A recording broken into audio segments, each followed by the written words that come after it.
চীনের সিচুয়ান প্রদেশের সিছু কাউন্টিতে নদী পার হওয়ার সময় একসঙ্গে ১৮০টির বেশি বিরল সাদা ঠোঁটের হরিণের দেখা মিলেছে। মঙ্গলবার তাদের নদী পার হওয়ার দৃশ্য ক্যামেরায় ধরা পড়ে। সাদা ঠোঁটের হরিণ চীনের নিজস্ব একটি বিরল প্রাণী। সাধারণত সমুদ্রপৃষ্ঠ থেকে ৩৫০০ থেকে ৫০০০ মিটার উচ্চতার পাহাড়ি তৃণভূমি ও ঝোপঝাড়পূর্ণ এলাকায় এদের দেখা যায়। এই হরিণ সাধারণত ৩ থেকে ৫টি বা সর্বোচ্চ ১ ডজনের মতো ছোট দলে চলাফেরা করে।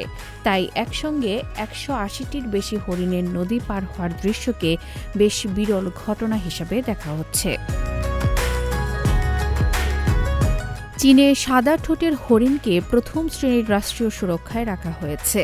২০১৫ সালে আন্তর্জাতিক প্রকৃতি সংরক্ষণ সংঘের বিপন্ন প্রজাতির তালিকাতেও প্রাণীটির নাম অন্তর্ভুক্ত করা হয়। তবে স্থানীয় পরিবেশ সংরক্ষণ কার্যক্রমের ফলে এ প্রাণীর সংখ্যা উল্লেখযোগ্যভাবে বেড়েছে।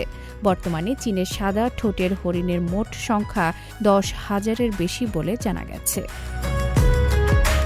আফরিন মিম, CMG বাংলা।